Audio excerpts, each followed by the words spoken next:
ഒരു വലിയ ദുഃഖകരമായ വാർത്തയാണ് ഇന്ന് കേട്ടത്.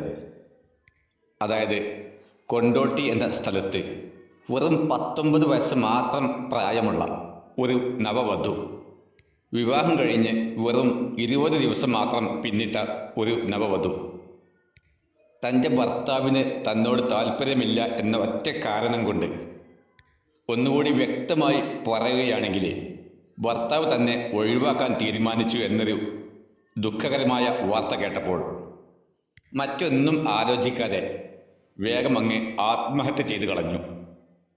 അതും ഒരു സാധാരണ സ്ത്രീയല്ല, ഒരു ഗവൺമെൻറ് കോളേജിൽ ബിരുദത്തിന് 1ാം വർഷം പഠിക്കുന്ന വിദ്യാർത്ഥിനി.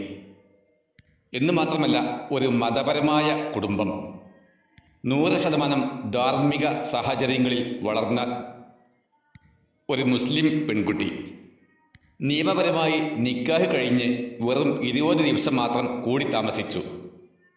തുടർന്ന് തൻ്റെ ഭർത്താവിൽ നിന്ന് ചില അപ്രിയ വാക്കുകൾ കേട്ടപ്പോൾ, അതായത് വിവാഹം കഴിക്കുന്നതിൻ്റെ മുമ്പായി ഭർത്താവ് തന്നെ ഫോട്ടോയിൽ കണ്ടപ്പോൾ ആ ഫോട്ടോയിൽ കണ്ട പോലെയുള്ള നിറമൊന്നും യഥാർത്ഥത്തിൽ ഇല്ല എന്ന് സ്വന്തം ഹസ്ബൻഡ് പരാതിപ്പെട്ടു.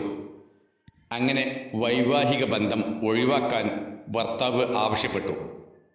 അതിൽ മനം നൊന്ത് ഭാര്യ ആത്മഹത്യയിലേക്ക് ഒരുങ്ങി. സത്യത്തിൽ ഇതാണോ ഒരു സ്ത്രീ ചെയ്യേണ്ടത്, അല്ലെങ്കിൽ ഒരു ജീവിത പങ്കാളി ചെയ്യേണ്ടത്? ഒരു നിറമില്ല അല്ലെങ്കിൽ സൗന്ദര്യമില്ല എന്നൊരു പരാതി കൊണ്ട് അങ്ങനെ ഏതെങ്കിലും ഒരു ജീവിത പങ്കാളി തൻ്റെ ഇണയെ ഒഴിവാക്കാൻ തീരുമാനിച്ചാൽ അത് ഉടൻ തന്നെ സമ്മതിച്ചു കൊടുക്കുകയില്ലേ വേണ്ടത്?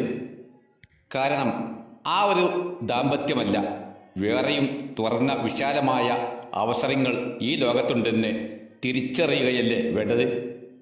ഒരു സ്ത്രീ എന്ന നിലയ്ക്ക് ഈ കാലത്ത് അവസരങ്ങൾ ഏറെയാണ്. കാരണം ഒരു പെണ്ണിൻ്റെ സൗന്ദര്യം എന്നുള്ളത് കേവലം നിറത്തിലല്ല, പകരം ആരോഗ്യം, മനസ്സ്, സ്നേഹം, അംഗലാവണ്യം എന്നീ ഗുണങ്ങളിലാണ് യഥാർത്ഥ സൗന്ദര്യം എന്ന് തിരിച്ചറിയുന്ന നിരവധി യുവാക്കൾ നമ്മുടെ രാജ്യത്ത്, നമ്മുടെ സംസ്ഥാനത്ത് പെണ്ണ് കിട്ടാതെ, വിവാഹം കഴിക്കാൻ സ്ത്രീകളെ കിട്ടാതെ കഷ്ടപ്പെട്ട് ക്യൂവിൽ നിൽക്കുകയാണ്.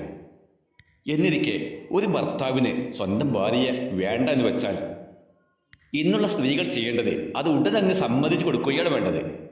കാരണം അതിനേക്കാൾ നല്ല യുവാക്കളായ ഭർത്താക്കന്മാരെ നിങ്ങൾക്ക് ലഭ്യമാകാനുണ്ട്. പക്ഷേ 19 വയസ്സായി ബിരുദത്തിന് പഠിക്കുന്ന ഒരു വിദ്യാർത്ഥിനിയാണ് എന്നിരിക്കെ ഈ ഒരു വസ്തുത എന്തുകൊണ്ട് തിരിച്ചറിഞ്ഞില്ല എന്നുള്ളതാണ് ഞാൻ ആശ്ചര്യപ്പെടുന്നത്. അതോടൊപ്പം എനിക്ക് ജീവിത പങ്കാളികളോട് 1-2 കാര്യങ്ങൾ ഉണർത്താനുണ്ട്. അതായത് വൈവാഹിക ബന്ധം പര്യവസാനം കുറിച്ചാലും ജീവിതത്തിൻ്റെ പര്യവസാനം അതാകരുത്.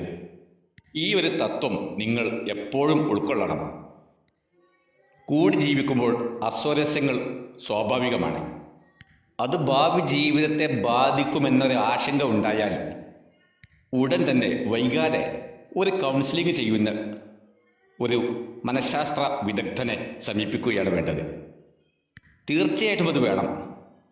അതോടൊപ്പം നിങ്ങൾക്ക് നിക്കാഹ് ചെയ്തു തന്ന നിങ്ങളുടെ വൈവാഹിക ബന്ധത്തിന് നിയമപരമായ കർമ്മങ്ങളൊക്കെ ചെയ്തു തന്ന ഒരു മഹല്ല് കമ്മിറ്റി ഉണ്ടല്ലോ, അവരുമായി നിങ്ങളുടെ പ്രശ്നങ്ങൾ ചർച്ച ചെയ്യണം.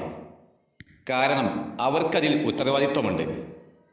കാരണം മഹല്ല് എന്നാൽ കേവലം നമസ്കരിക്കാനും ബാങ്ക് വിളിക്കാനും മാത്രമുള്ള ഒരു പള്ളി എന്നുള്ളതല്ല.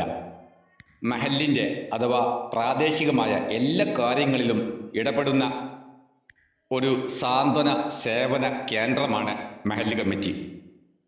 അതുകൊണ്ട് ജീവിത പങ്കാളി പുരുഷനാകട്ടെ സ്ത്രീയാകട്ടെ, അതായത് ഭാര്യയാകട്ടെ ഭർത്താവാകട്ടെ, ആർക്ക് തന്നെ പ്രശ്നങ്ങൾ പരാതികൾ ഉണ്ടായാലും അതൊക്കെ നിങ്ങളുടെ മഹല്ല് കമ്മിറ്റിയുമായിട്ട് നേരിട്ട് ചർച്ച ചെയ്യേണ്ടതാണ്.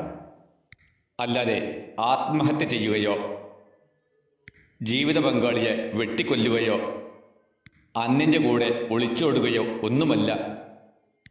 എന്തായാലും ദാമ്പത്യ പ്രശ്നങ്ങൾ കൊണ്ടുള്ള ആത്മഹത്യ ഇനിയെങ്കിലും ഉണ്ടാകാതിരിക്കട്ടെ എന്ന് പ്രാർത്ഥിക്കുന്നു.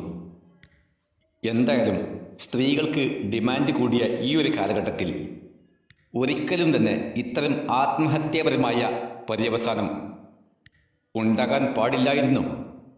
കാരണം ഒരു ജീവിത പങ്കാളിക്ക് നിങ്ങളെ വേണ്ട എങ്കിൽ നിയമപരമായി തൊലാഖ് കൊണ്ട് അല്ലെങ്കിൽ ഫസ്ഖ് കൊണ്ട് നിങ്ങളുടെ ആ ബന്ധം വേർപ്പെടുത്തി അതിനേക്കാൾ നല്ല മികച്ച ബന്ധം, വിശാലമായ അവസരം നിങ്ങൾക്ക് മുന്നിലുണ്ട് എന്ന് തിരിച്ചറിയുകയാണ് ഓരോ വധുക്കളും ചെയ്യേണ്ടത്.